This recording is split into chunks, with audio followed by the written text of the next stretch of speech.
Futurs Médias mbokk yi jërë ngeen jëf nuyu nañu leen bu baax a baax sant leen gërëm leen santaat yàlla sunu borom mi ñu may kàttanal ñu ba ñu mën fee teewaat su ngir war a àndaat ak yéen ci beneen numéro ci Soir d'info tey ñu am mbégte di ci dalal monsieur Justin Correa mooy directeur général bu CICES monsieur Correa ñoo ngi leen nuyu am mbégte dalal ci Soir d'info ci télévision Futurs Médias.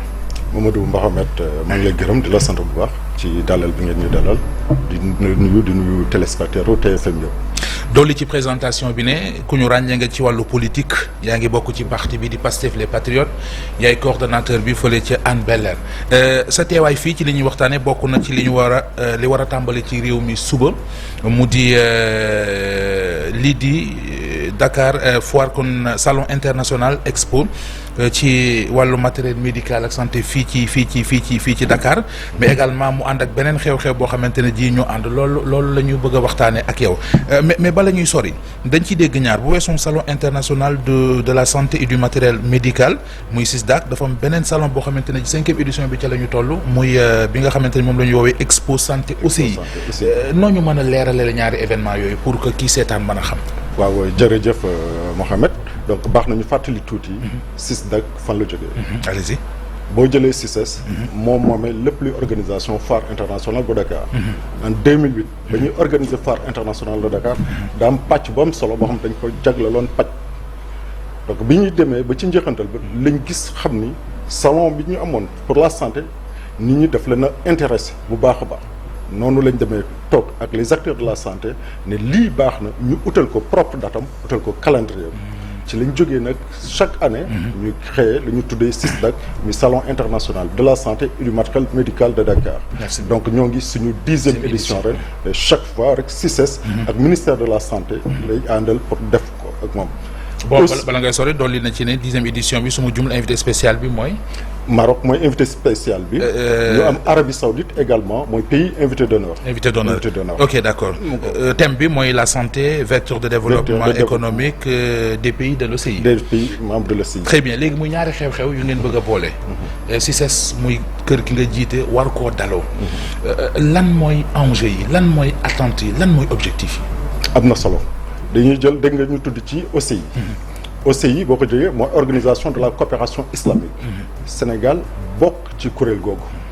CIDC mooy kuréel gi nekk ci OCI yor lépp lu jëm ci commerce ak développement. CICES ak CIDC dañuy signer ay convention dañu nekk ci en partenariat. ba ma jëlee mission sax dem naa fa ñu renouveler waat suñu contrat yooyu moo tax ren CISDAC bi ñuy def ñu boole kook salon OCI bi et c'est la deuxième fois bi nag ci 57 pays yi nga xam ne ñoo ëmb kuréel aussi Sénégal mooy le seul pays bi nga xamante ne moo ngi abrité salon boobu pour la deuxième fois juste pour dire que destination Sénégal c'est une destination privilégiée lan mooy njeexantal yi tey dañuy ñëw topp CICES boo jëlee CICES mission principale la mooy promouvoir tous les secteurs d'activité tey ñu nag ministère de la santé la bi ñuy def FIDAC bi dañ cee àndoon ak ministère du tourisme daaw bi ñuy def FIDAC dañ cee ànd ak ministère de la femme thème bi nekkoon autonomisation de la femme. donc ñun dañoo am pour rôle à travers infrastructure bi ñu état jox muy palais des congrès muy centre des expositions de promouvoir tout ce qui est activité Sénégal pour pouvoir maintenant montrer au monde lan la Sénégal di jëm. wàllu santé ji nag li ci am solo mooy dafa am njeexital yu bëri tey bu ñu jëlee santé. ñu xool garab yi ñuy fajoo ñun fii Sénégal moo ngi toll ci 16% ñun la ñuy produire. maanaam bu dee téeméer la 16. téeméer boo jël fukk ak juróom-benn rek la ñuy produire fii Sénégal. maanaam 74% yëpp dañu koy 84% bi yëpp dañu koy jéggaane ci biti lay jógee. donc li ñuy fajoo lépp jógee ñu toog xool mbas mi fi jógee ñu amoon jafe-jafe yu métti. muy wàll ba masque sax bu ndaw bi ñuy jëfandikoo mu jafewoon ñu topp pour ñu am ko. masque bu dee jar fukki dërëm dem na ba boîte bi jar na fi 25000 maa ngi koy fàttali ay jamono. yooyu yëpp daf lay permettre nga jël des mesures préventives ba ëllëg yii bañ laa bett moo tax ñu day jële fi des experts de la santé du monde entier dinañ fi ñëw CICES du 15 au 19 incha allah pour toog sottante xalaat dina amee forum scientifique. dina amee forum d'investissement. forum d'investissement yi. tey boo jëlee Tunisie rek am na 22 experts yoo xam te ñoo ngi fi tey 22 investisseurs yoo xam ñëw nañ fi tey suba ñoo ngi fi pour xool salon bi moo leen andi. pour xool quel secteur d'activité lañ mën a investir.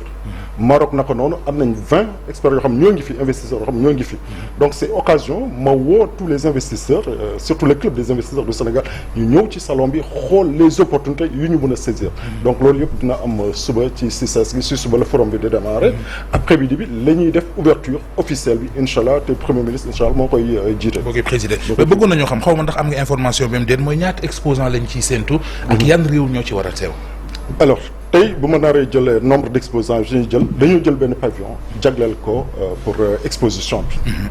mais démb rek pavillon bi fees na. ba liste d'attente bi ñoo ngi ci 20 structures yoo xamante ne tey soxla nañ ko ñoo ngi ci liste d'attente bi. donc maanaam fees na ba am ñaar fukk yoo xamante ne ñoo ngi toog di xaar. pour bu kenn désité ñu dugg wala bu ñu amee aménagement ñu mën leen a. mu ngoog tey bu ma koy jël ci continent yëpp daanaka Autriche rek la ñu wax ni ñëwul ndax États-Unis ñoo ngi fi Amérique moo ngi fi ci ñuy exposé boo jëlee Afrique ñoo ngi fi boo jëlee Europe ñoo ngi fi boo jëlee Asie ñoo ngi fi. donc moo la rek Sénégal c'est une destination boo xam ne dañ ko privilégié ci wàllum paj. yaa ma expliqué nga ne ma fi ngeen li ngeen bëgg a def li ngeen ciy séntu contexte bi mais dama bëgg a xam li ngeen ciy xaar ñu tëjee foofu maanaam attente yi. alors li ciy xaar mooy li ma. parce que ñaari xew-xew la te duñu xew-xew yu ndaw. parce que CICES bi bu demee ba toll ci 10e édition. ça veut dire que am na yu jiitu. forum bi nga xamante ne ji mooy également Expo Santé OCI. bi mooy 2e fois Sénégal di ko daloon. bi ci 5e édition mais bi mooy 2e fois. donc bu demee ñëwaat cela veut dire que liñ fi gis dal na xel donc lan ngeen di tegaat seeni loxo ba léegi si biir ñu amaat yéen a ñëwaat ci réew mi mooy attente yi. alors attente yi mooy ñu produire au sortir de ce forum scientifique. ñu produire un document nga xam ne dañ ko mën a jébbal suñu autorités yi dañ ko mën a jébbal premier ministre dañ ko mën a jébbal njiitu réew mi jéggal ko également ministère de la santé mi nga xam moo ngi ci biir mu ngi ci am wàll bu am solo ñu xool attente yi naka la ñu mën a saafara problème yi ñuy jànkonteel ci faj bi tey. donc la finalité c'est de produire un rapport la finalité également mooy ñu am suñu souveraineté ci wàllum paj. naka noonu ñu koy wëree ci yeneen secteur d'activité yi. léegi ñu taxaw ci kër gi la jiite muy CICES. su ma juumul juin 2024 lañ la fa tabboon. def naat boobu ak léegi luy bilan bi. alors jërëjëf. non su ma juumee ci date bi jubbanti ma parce que man. non 5 juin effectivement 2024 le décret bi génn. c'est ça maa ngi jël fonction exactement le 10 juillet 2024. ma sawar loolu ci question bi lan mooy bilan bi. allez-y. Mohamed def naa chiffre d'affaires boo xamante ni CICES en tout cas sama directeur financier bi ma liggéey def na fa 26 ans la fay def ren. chiffre d'affaires bi ñu fay réaliser mosuñu ko réaliser. 25 ans ngi ni moo ngi fa chiffre d'affaires bi ma def bi ñu fa def mosuñu koo réaliser. mais aussi say compétences yi finance la jëm parce que su ma juum mairie bu Dakar loolu nga fa yoroon. mais effectivement waaye samay compétences boo demee ci barab yóbbu fa xaalis kay na xëy na mooy. xëy na prédisposition yi effectivement à la base. xam nga ni ñuy utee xaalis xam naa ni ñuy utee xaalis yàgg naa si secteur bi loolu tamit bokk na ci li ma doon la mais leneen li ci am solo. chiffre d'affaires bi dama ko junj mais waxuma ñaata la de wala da nga koy. chiffre d'affaires bi non mën naa la ko wax sax on a fait 1 milliard 246 millions rien que pour la période de la FIDAK wax ma chiffre d'affaires annuel rien que période FIDAK boobu on a fait 1 milliard 249 millions c'est un chiffre d'affaires jamais égalé. te leneen alors que ñi nga naan foire bi daanu amatul kii ak yooyu yow fexe nga ba lijjanti ci loolu. ba lijjanti ci loolu cette année ci ren ji rek on a eu 225 000 entrées ñi nga xam dañoo jënd ticket ñëw pour dugg si 225 000 entrées. très bien mais sénégalais bi ñu toogee ci ginnaaw danaa foire bi xëy na doxul lu tax ñu ne doxul parce que gisuñu embouteillage gisuñu bouchon loolu tamit dafa bokk suñu prouesse. parce que bi ñu ñëwee jafe-jafe ñu jànkonteel au début mooy lan mooy foire bu amoon ñi nekk foofu yëpp di emprunter VDN bi dañuy am problème yu métti ñu développé benn explication bu ñu tuddee CICES ticketing CICES ticketing maanaam mun nga toog sa kër mun nga jënd sa ticket ba pare nga soog a ñëw da nga ñëw rek nga jàll. loolu yaa ko fi innové. loolu suñu innovation la. ok et pourtant at yi passé da nga daa ñëw ñu contacter des services d'un prestataire externe jox ko xaalis bu bëri waa ji ñëw lekk xaalis dem yoram. et pourtant li ñu defaree application bi néew na li gars yi dañ koy prestataire tey application bi ñoo ko moom tey JOJ yii di ñëw mun nañ jël application proposer leen ko pour mun a vendre seeni ticket en ligne. loolu bokk na suñuy prouesse. en termes de mètres carrés vendus on a vendu 19 000 mètres carrés ci FIDAK bii passé mosut fa am. non da nga koy leeral ba ñu yaakaar da ngay dagg suufu CICES di jaay 19 000 mètres carrés ci naka. mooy 19 mooy surface d'exposition. ok voilà ci exposant yi Sénégal moom dañoo gaaw ci mu ngoog mu ngoog balaa ñoo foog ne dañ ko jaay en terme effectivement exposition bi jaay na fa 19 000 mais leneen li am solo mooy également l'ambassadeur du Burkina daf ma bind message daf ma bind lettre tout dernièrement di ñu gërëm dañu sant ndax booy fàttali ko en 2015 am na sinistre bu métti bu amoon. effectivement ba CICES benn pavillon la pavillon vert. ci le bijoutier sénégalais yi ñàkkoon lu bëri sax sénégalais yi ñàkk ci lu bëri. effectivement muy burkinabé yi maliens yi également. dama agsi seeti ambassadeur bi. mu ne ma monsieur Correa c'est bien beau mais la question qui fâche dañ ci waxtaane indemnisation bi fan ngeen ci toll. 2010 ans yi nii ñoo ngi courir derrière. yàlla dogal ñu jóg ci dox ci moins de 2 mois ñu solutionné ko ba indemniser na leen loolu itam bokk na ci prouesse yi nga xam ne def nañ ko. si au-delà de ça information la mais bëggoon naa xam indemnisation yooyu. ci exposant burkinabé yi la yem. wala ndax exposant sénégalais yi fa yàqule woon wala yeneen nationalités yi gis nañ seen bopp wala. li ci gën a métti. mooy dañoo indemniser woon sénégalais bàyyi les étrangers.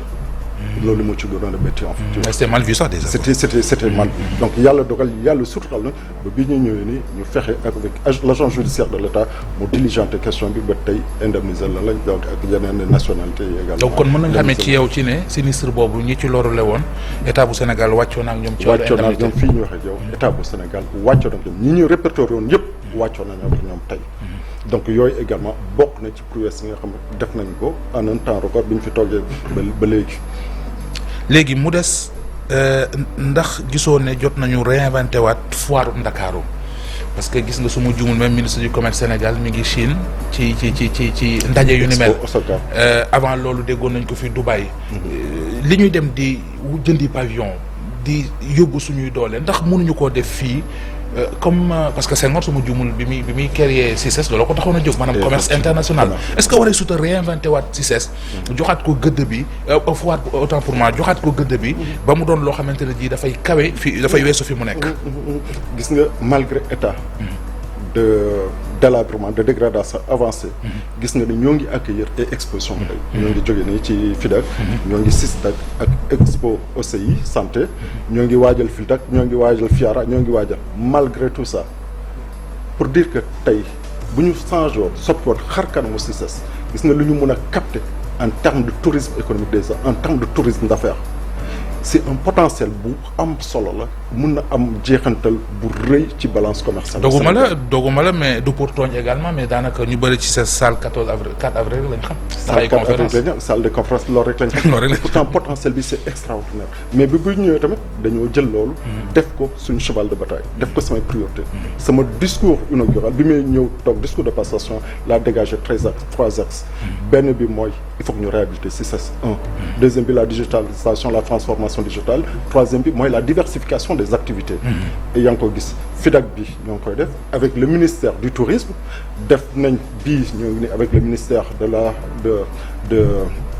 ministère de la santé muy système naka noonu nag lañ koy defee ak pàcc ci Sénégal yëpp gouvernement yëpp naka noonu lañ koy defee loolu mooy suñu ba tey mais projet d'envergure bu ñu am mooy on veut faire du CICES une cité des affaires carrément une cité des affaires nga xam dina am infrastructure yëpp tey moom moo xamante boo bëggee def benn forum boo xam ne dina regrouper 500 personnes fii au Sénégal tu as tous les problèmes du monde pour accueillir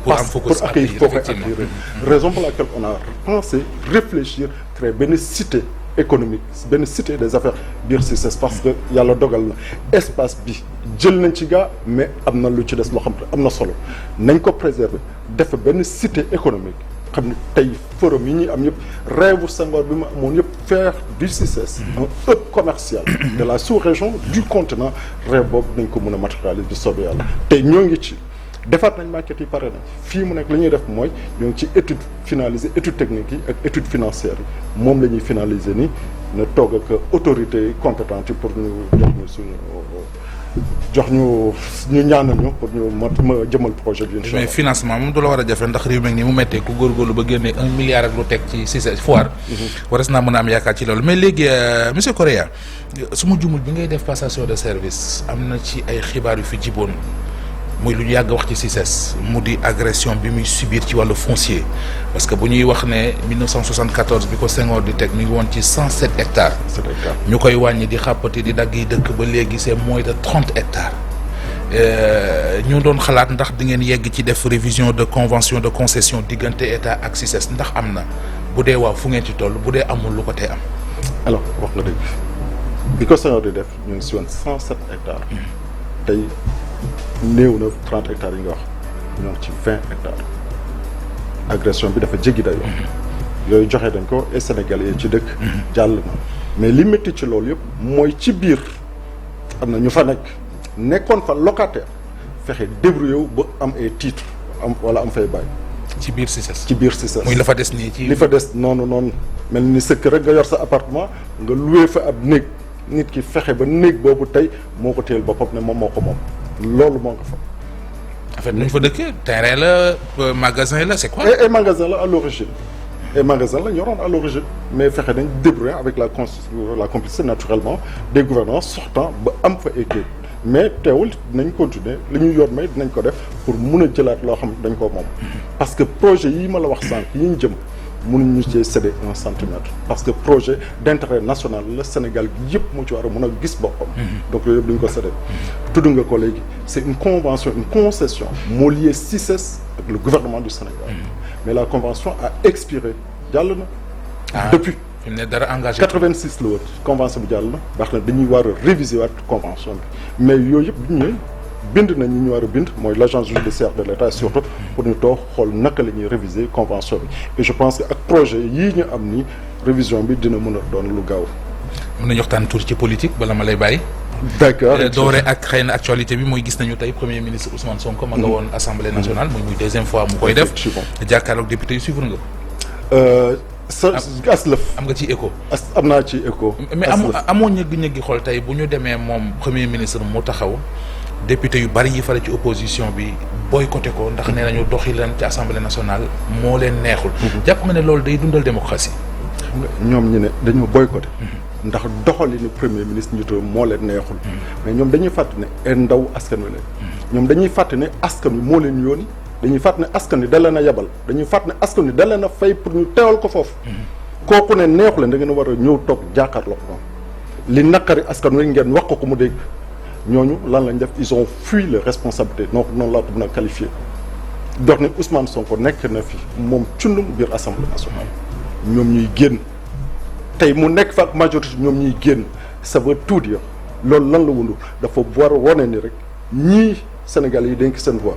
minorité boobu il mérite pas en réalité la confiance des Sénégalais parce que mënuñu laa dénk di la yónni yebal la ngay ñëw fi ñu la yebal doo fa teewee doo fa dégg donc encore une fois Sénégalais yi gis ngeen ñooñu ngeen dénk seen i voix demuñu fa pour taxaw leen seen bopp rek lañ fa nekkal donc di gërëm encore une fois di sant gouvernement am di gërëm premier ministre parce que li mu waxante ak askan moo koy def chaque mois mooy ñëw jàkkaarloog assemblée nationale toog ñoom sottante ak ñoom xalaat ñu koy laaj ñuy tontu parce que Assemblée nationale encore une fois rôle mooy la veiller en fait sur ce que fait le gouvernement dañ ko jox mandat dañuy veiller sur le mandat baax na ñuy ñëw ñu toog waxtaan ak ñoom donc ñu leen di boycotter dama leen di woo encore une fois na ñëw nekk luñ fa seen bopp askan wi lañ fa nekkal il faut que ñu dem àggee jafe-jafe askan wi buñ ko mënul nañ démissionner delloo lañ leen di jox.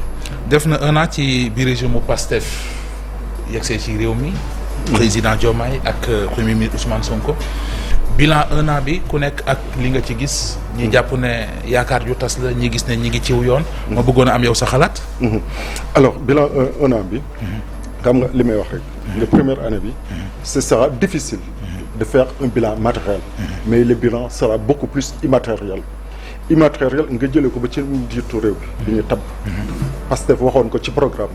te bés bu ñu ma falee munoo nekk jiite. tey jiite parti ba pare bëgg a jiite tey gis nañ le président Bassirou Diomaye Diakhar Faye gaa nekkul woon jiitu Pastef mais moo nekkoon secrétaire général Pastef anamu tey nekkatu fa sori na fa nga jël des ministères non sori na fa ci waxin waaye yaa ma gën a xam ne président Diomaye buy wax nga xam ne Pastef la man dama bokk bureau politique waaw non yow moom dama bokk bureau politique yow da ngaa yenu Pastef yow man taxaw may wax dama bokk bureau politique bu mu nekkee président ba léegi ñëwul réunion est-ce que am na jot gi amul mooy wane ne rek li ñu waxoon dañ koy jëmmal donc li ñuy sàkk waxantew nag sénégalais ñoo ngi koy jëfee nga ñëw jëlee ministère de souveraineté li mel ni ministère de l'intérieur nga ñëw jox ko koo xamante ne du politique et pourtant nit a ngi Pastef am compétence yi ñu tegee la nekk juste rek pour être en cohésion ak ñun la ñuy jaayoon sénégalais yi rupture bi ñu woote woon sénégalais ñu def ko noonu ministère de la justice également ba tey yéen a ngi dégg ay patriotes ñoo xam ne dañuy toog di ŋañ doxalin ki mais ñun ñoo ko bëggee. est-ce que loolu rafet na c'est-à-dire dem ba jàpp ne ku bokk ci projet bi amoo droit ci réew mi. non xam nga on est en parce que waxuma yéen mais bari na ci. ñooñu Ousmane Sonko yi ñuy gisee noonu. non xam nga on est en démocratie. lu tax ñu jox lii te kii moo fi doon xeex moo doon def lii te réew mi quand même. identité bi ñoo ko bokk. non ñoo ko bokk. te Ousmane waxoon na ko damay fàttali première assemblée bi ñuy def le mouvement des cadres. dañoo ñëw toog mu ñëw fekk ñu ci assemblée bi. mu ne ñu boo leen yaakaaree parce que yéen ay cadre ni poste ministériel yi ak poste cadre direction yi yéen a koy occupé da ngeen di nax seen bopp. dinaa jël sénégalais bu gën a compétent fépp mu munti bokk andi ko teg ko et pourtant loolu lay wane nii tey donc baax na xëy na ñi koy wax dañoo xamul lan mooy Pastef en fait. mais bu ñu xamoon kii Pastef bu ñu xamoon kan mooy président Ousmane Sonko yooyu noonu duñ ko wax. ndax gis nga wax ji yëpp du tax mu changé ci ligne bi mu tracé. mais ci ñu diggoon dañuy wax ne yenn poste yi bu ñu fay teg nit dañ fay def appel à candidature.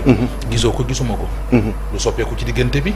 alors dañ ko bind suñu programme. ne yenn poste dañ def appel à candidature. mais dañ ne sur les 2 ans qui vont venir bëgg naa bu 2 ans yu weesoo defuñu ko nga woo ma tegaat ma fii.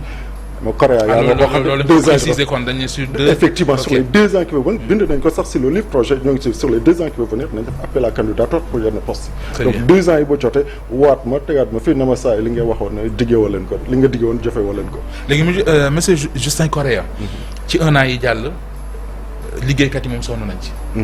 bari na ñoo xam ne fañ nekkoon dañ leen fa dàq. ñuy wax 30 000 et quelques. loolu noo ko mën a comptabiliser ci bilan bu positif. alors.